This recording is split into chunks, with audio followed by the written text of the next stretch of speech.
그쪽이야? 이쪽에다 붙여. 저거는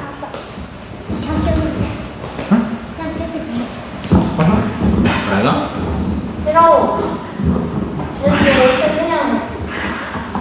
나와야. 오늘은 어떤 찬양이 좋아?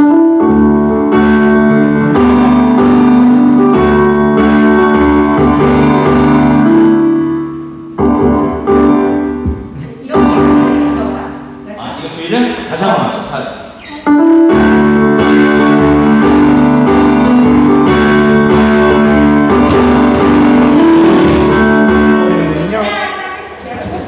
제가 틀려도 다른 분들이 맞는 거예요. 나 자연스럽게 1도 안 들어갔을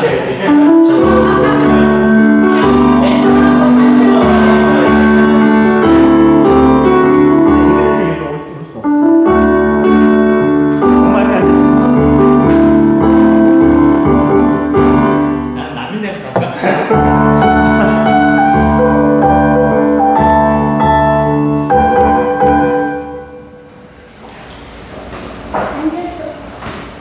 엄마 뒤꿈치에 앉아있어.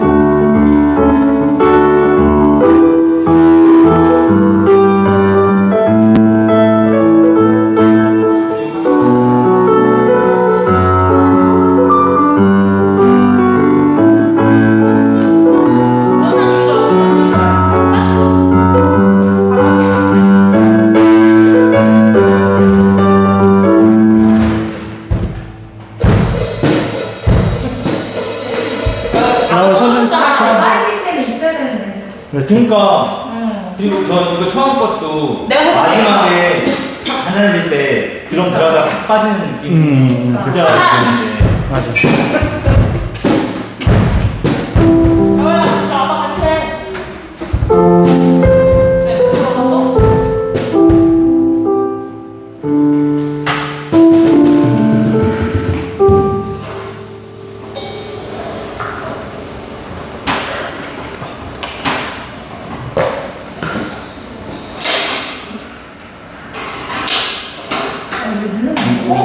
우리 55분에 모일게요. 55분에 모여서 기도하고 올라갈게요.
이거 끼면 안 돼요.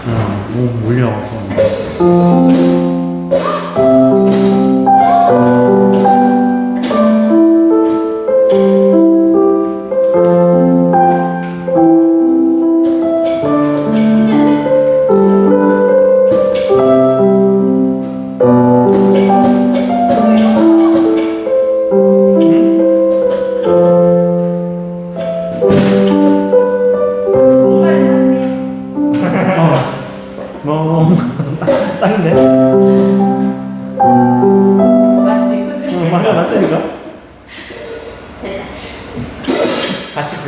맞을 걸 하고. 드럼치가 손 너무 어떻게 돼? 같이 이렇게 해가지고 저 시기가 빠르다. 음. 52분.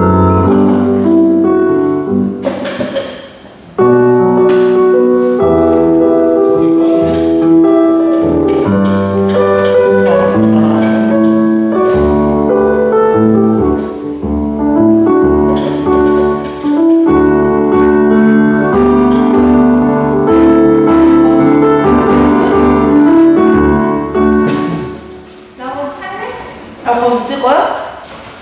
네, 시작. 진짜 우리 평균 연령 들어간다.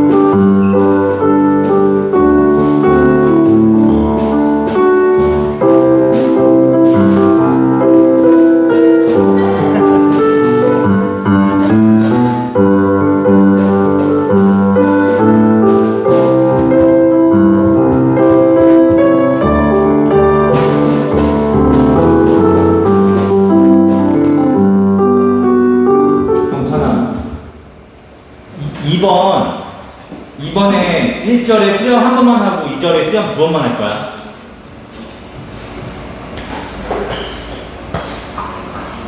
위 경찬이가 안 줬나? 응, 맞아.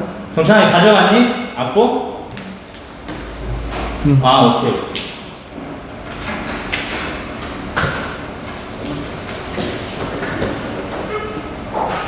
우리 모일까요? 내일부터 우리가? 바로 칠 거예요? 우리 있는데 선생님이 골랐던 거 괜찮지? 그거를 저희 시간 아닌데 우리가 편하게 이때 건 저희 시간 거 같아요. 이때 건 일단 저희 시간.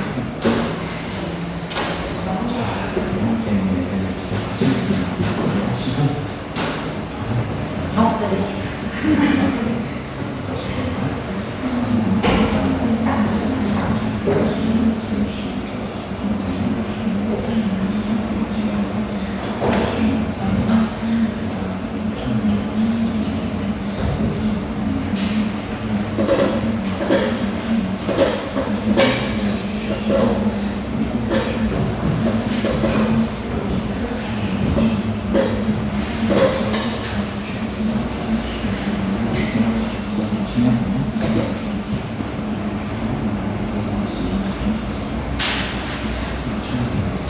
사용하시는 것은 주님께서 주님을 사용하셔서 우리가 이 자리에 나와 주님 찬양합니다.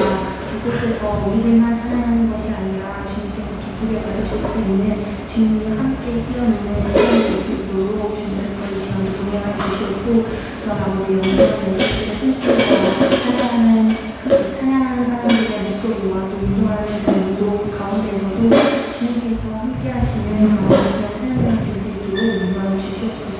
사인하는 예수님의 이름으로 기도드렸습니다. 네. 네.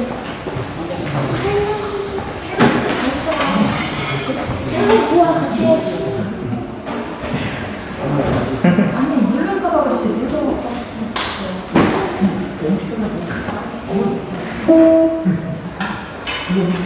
이제 없나? 여기 앉아있을래? 그냥 앉아있어. 그냥 앉아있어. 여기 앉아있어? 왜 누르지는 마. 괜찮아? 할머니 시작한다. 어떻게 들어가? 그럼 할머니한테 이겨. 나와 아빠랑 같이 가. 예배 끝나고. 아빠랑 같이. 저기 있어. 어제 앉아있어. 괜찮아? 응, 앉아있어. 이제 바꿔서 앉아. 됩니다. 앉아있어. 들어가서 앉아있어.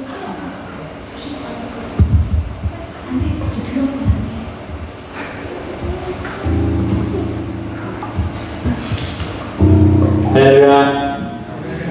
예배의 자리에 나오신 여러분 환영합니다. 이 시간 함께 지난주에도 마지막에 들은 찬양이에요. 내 안에 가장 귀한 것이라는 찬양인데 우리 함께 이 시간 다시 한번 마음으로 고백하는 시간을 가졌으면 좋겠습니다. 정말 우리 안에 가장 귀한 것이 예수님이라고 고백하고 정말 여러분 마음속에 다시 한번 새겼으면 좋겠습니다. 우리 함께 찬양하시겠습니다. 내 안에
박수와 함께 찬양하시겠습니다.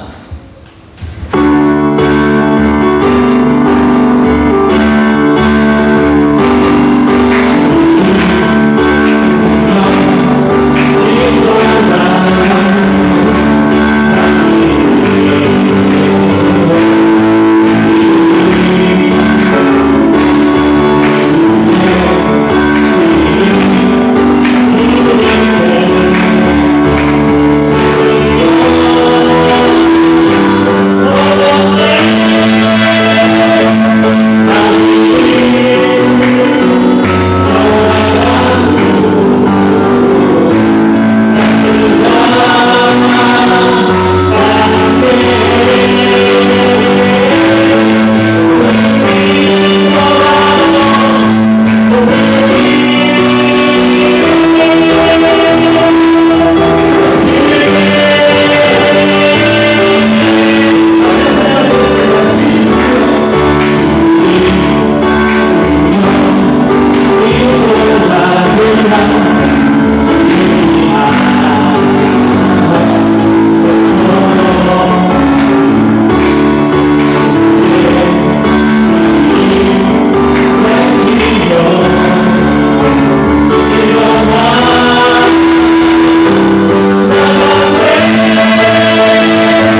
말씀 보시겠습니다. 오늘 보실 말씀은 베드로전서 3장 13절에서 17절 말씀, 베드로전서 3장 13절에서 17절 말씀 공독해 드리겠습니다.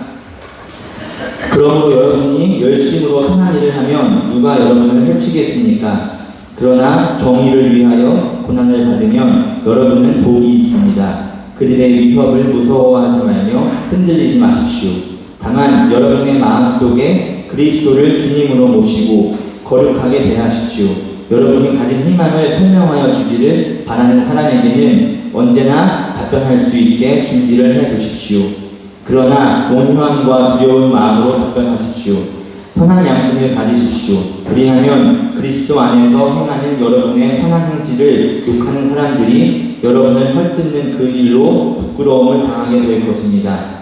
하나님께서 바라시는 뜻이라면 선을 행하다가 고난을 받는 것이 악을 행하다가 고난을 받는 것보다 낫습니다. 아멘. 네. 오늘 주신 말씀은 특히 말세에 고난당하는 그리스도인들에게 아주 귀한 그런 그 말씀이 되고 있습니다. 그 고난 속에서 어떻게 행동을 하고 또 어떤 마음과 또 자세를 가져야 하는지를 자세하게 말씀을 하고 계십니다. 성경은 그 말세를 사는 사람들에게 많은 그 고난이 있을 것을 말씀을 하시고 그 중에 우리 그리스도인들에게는 더 어려운 일들이 있을 것이라고 말씀을 하지요. 그래서 말세를 사는 그리스도인들을 큰 그런 그 염려 가운데 빠뜨리는 그런 그 것들도 종종 있게 됩니다. 그렇지만 그럼에도 불구하고 그 시대를 사는 사람들에게 주시는 말씀들이 있기 때문에 우리가 믿음을 가지고 그 말씀에 순종하게 되면 믿음을 지킬 수 있고 또 은혜로 말미암아 이 고난의 때를 넉넉하게 승리하게 될 줄로 믿습니다. 그러면 베드로 사도를 통해서 주시는 말씀들은 어떤 내용들이 있을까요? 먼저 이 말씀의 대전제는 13절에 있어요. 그러므로 여러분이 열심으로 선한 일을 하면 누가 여러분을 해치겠습니까? 이런 말씀을 하십니다. 그렇습니다. 이 말씀과 똑같이 그리스도인의 삶은 열심으로 선을 행하는 사람들입니다. 선한 일을 하며 사는 사람들이에요. 그러면 이 선한 일이라고 하는 일은 어떤 일입니까? 무엇이 선한 일이죠? 성경에서 선하다라고 하는 것은 하나님의 뜻대로 되어지는 겁니다. 선하다는 말의 의미는 관역에서 빗나가지 않는다. 악이면 뭐겠어요? 관역에서 빗나간다는 그런 그 어원을 가지고 있다고 합니다. 하나님의 뜻대로 되는 모든 것이 선한 것입니다. 세상에서 말하는 도덕적이고 윤리적인 개념이 절대로 아닙니다. 그래서 이제 문제가 되는 거예요. 즉 악한 세상에서 하나님의 뜻을 이루어가는 삶이 쉽지 않기 때문에 그렇습니다. 많은 회방을 받습니다. 많은 도전을 받고 견제, 시기, 질투, 미움, 심지어는 모함까지 받아요. 쉽지 않은 거죠. 열심으로 선을 행할 때에 해를 당하지 않는다. 당연히 그래야죠. 그게 정상이에요. 그렇죠? 선한 일을 하는데 그 어려운 일이 있으면 되겠습니까? 해를 당하는 일이 없어야죠. 또 그렇게 되는 것이 세상이 돼야 되겠고요. 이거 정답이에요. 이건 다른 답이 있을 수 없어요. 근데 그런가요? 근데 그렇지가 않다는데 이제 문제가 있는 거죠. 어디든 선한 일임에도 불구하고 그 일로 인하여서 많은 어려운 일들이 일어나게 됩니다. 해를 당하는 일이 없어야 되는데도 불구하고 그 선한 일 때문에 어려운 일 당하지 않는 곳이 없어요. 왜 그런지 모르겠어요.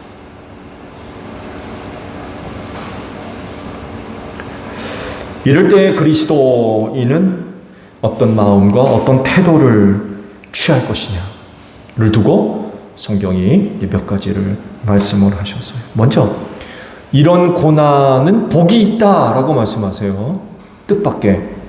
굉장히 힘든 일인데 그런 일을 당하면 복이 있다라고 말씀을 하고 계세요. 상반절을 보게 되면 14절 상반절에 그러나 정의를 위하여 고난을 받으면 여러분은 복이 있습니다라고 그러세요. 고난당하는 일이 복이 있다. 왜 복이 있을까요? 그 이유는 하나님께서 살피시고 또 당하는 고난을 누구보다도 잘 아시기 때문에 그래요. 다른 사람들은요, 정의 때문에 당하는 고난을 모를 수 있습니다. 저거 왜 그러나 그러는 거지요. 네. 내가 지금 당하고 있는 그 고난에 대해서 다른 사람들은 모를 수 있어요. 그러다 보니까 때론 오해를 받기도 하고요. 그래서 오히려 미움받는 그런 일들까지 일어날 수 있습니다. 그렇지만 하나님은 다 알고 계시다는 거죠. 사람은 모르지만 하나님은 다 알고 계시다는, 고난 속에서 흘리는 눈물, 신음소리를 다 보고 계시고 다 듣고 계십니다. 그리고 한없는 위로의 은혜가 임할 줄로 믿습니다. 그리고 또한 하늘 상급이 그를 위하여 마련되어 있을 줄로 믿습니다. 반드시 하나님께서 은혜를 갚아주실 줄로 믿습니다. 저들의 눈물을, 저들이 흘린 땀과 피를 은혜로 갚아주실 겁니다. 그래서 선을 이루시고 정의를 지켜나가는 그 일에 하나님께서 도와주시는 그런 그 은혜가 있을 줄로 믿습니다. 그래서 그 선을, 정의를 위해서, 선을 위해서 흘리는 눈물과 땀과 피는 하늘나라의 상급으로 쌓아지고 있는 줄로 믿습니다. 그래서 정의를 위하여 고난 당하는 일이 복되다라고 말씀을 하세요. 은혜로 갚아 주시기 때문에 그렇습니다. 낙심하지 마시고요. 그래서 정의를 지키며 고난 당하는 일로 인해 낙심할 것이 아니라 은혜로 갚아주시는 하나님을 끝까지 바라보고 의지해야 할 필요가 있습니다. 때로 많은 사람들이 정의로 인하여 핍박받는 일로 인하여서 낙심해서 믿음에서 떠나는 이들 많이 있잖아요. 그렇지만 그럼에도 불구하고 그 어려운 가운데서도 하나님을 끝까지 바라보고 의지하고 믿는 자들에게는 틀림없이 하나님께서 은혜로 갚아주실 줄로 믿습니다. 그래서 복이 있는 것. 고난 속에서 취할 그리스도인의 태도 몇 가지가 더 말씀을 하시는데, 위협을 무서워하지 말라라고 말씀을 하고 계세요. 위협을 하는 이유가 뭐예요? 위협을 가하는 이유가 뭡니까? 그리스도인을 굴복시켜서 선을 행하지 못하게 하고 정의를 포기하게 만들려고 위협을 합니다. 누가복음 12장 4절 5절에 있는 말씀을 보게 되면 그리스도인이 두려워해야 할 자와 두려워하지 말아야 할 자에 대해서 말씀을 하고 있죠. 내 친구인 너희에게 내가 말한다. 육신은 죽여도 그 다음에는 그 이상 아무것도 할 수 없는 자들을 두려워하지 말아라. 너희가 누구를 두려워해야 할지를 내가 보여주겠다. 죽인 다음에 지옥에 던질 권세를 가지신 분을 두려워하여라. 그렇다 내가 너희에게 말한다. 그분을 두려워하여라. 그리고 그리스도인들이 두려워해야 할 자와 그렇지 않을 자가 있다는 것입니다. 누구를 두려워하는 거예요? 하나님을 두려워해요. 누구를 두려워하지 말라는 거예요? 사람을 두려워하지 말라는 거예요. 정의를 실현해 나가면서 위협을 가하는 사람을 두려워하지 말아라 라고 말씀을 하시는 거죠. 말씀에도 있듯이 하나님을 두려워하는 이유는 영과 육을 멸하시는 분이기 때문에 그래요. 그러니까 진정 두려워해야 할 분은 하나님입니다. 사람은 그러지를 못한다는 거죠. 사람의 목숨을 빼앗은 것 그 이상은 아무것도 못한다는 거예요. 이런 인간을 두려워해서는 안 된다는 거죠. 그래서 위협을 가하는 사람 무서워하지 말고 우리는 여전히 선을 행하며 정의를 실현해가는 그런 그 삶을 살아야 될 것입니다. 다른 하나는 위협 때문에 흔들리지 말아라 하고 말씀을 하세요. 정의는 하나님의 뜻에서 나오는 것입니다. 그렇기 때문에 그리스도인이 생활하면서 하나님의 뜻과 무관한 다른 정의에 붙들리는 그런 일이 없어야 돼요. 서로 다른 이데올로기조차도요, 서로 다른 정의를 갖고 있어요. 그래서 아이러니하게도 정의가 정의와 싸워요. 얼마나 재밌습니까? 여러분, 정의가 정의와 싸울 수 있어요? 그렇지만요, 서로 다른 이데올로기 속에서는요, 서로 주장하는 정의가 달라요. 그러다 보니까 정의가 정의랑 싸워요.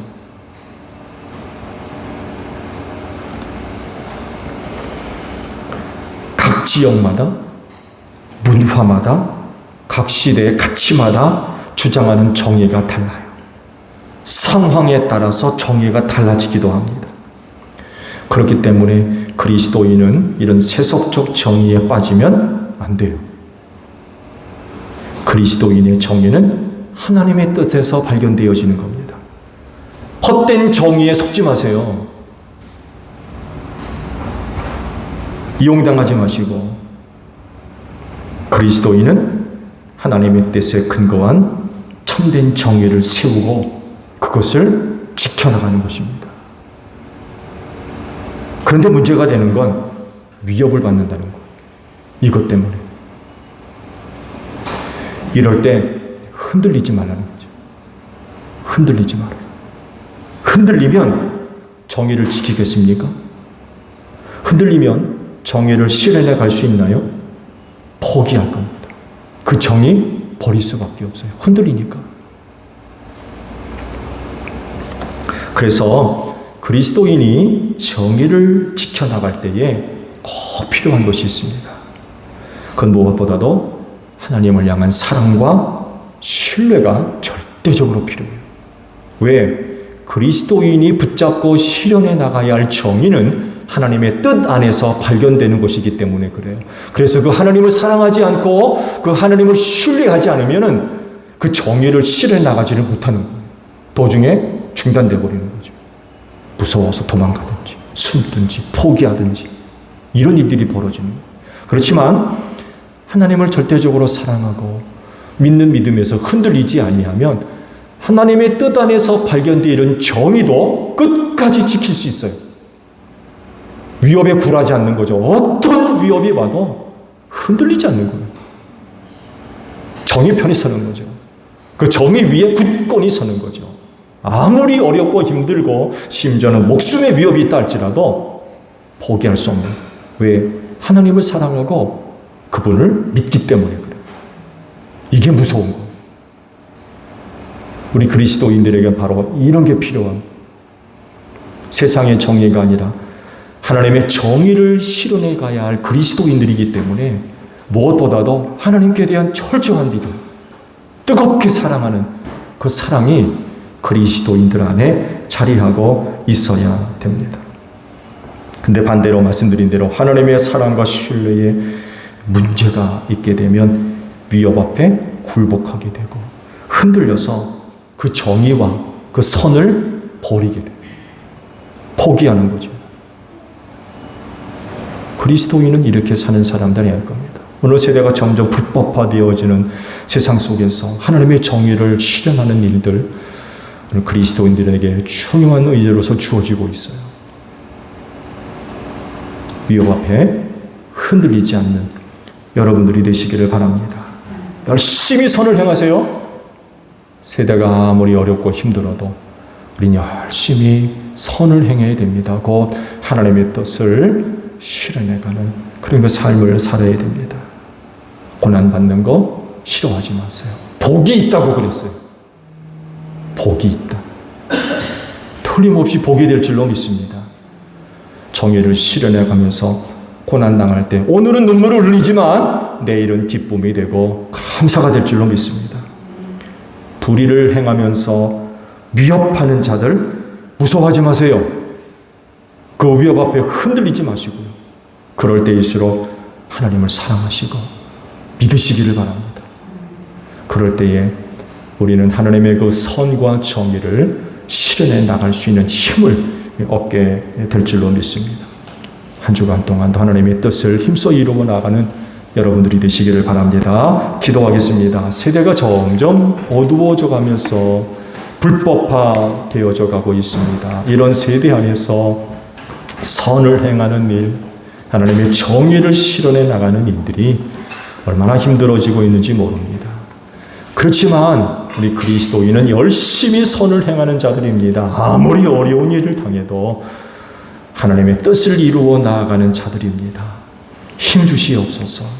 그래서 불법화 되어져 가는 세상이지만 하나님의 선을 힘써 이루어 나아가는 제일교회 모든 성도들이 되게 하옵소서. 선을 행하다가 핍박받을 때에 복이 있다라고 말씀하십니다. 복받는 말세의 모든 성도들이 되어지게 하옵시고 위협 앞에 굴복하거나 흔들리지 않게 하소서. 어느 때보다 하나님을 뜨겁게 사랑하게 하시고 하나님을 믿는 믿음 안에서 세워진 정의를 힘써 실현해 나갈 수 있는 저희 모두가 되어지게 하옵소서. 눈물 흘리며 씨 뿌리러 나갑니다. 하나님 한 주간 축복하셔서 다시금 아버지께로 돌아올 땐 기쁨의 단을 거두어 드리는 한 주간의 삶이 될 수 있도록 인도하여 주시옵소서. 예수님의 이름으로 기도하옵나이다. 아멘. 우리 함께 손을 들고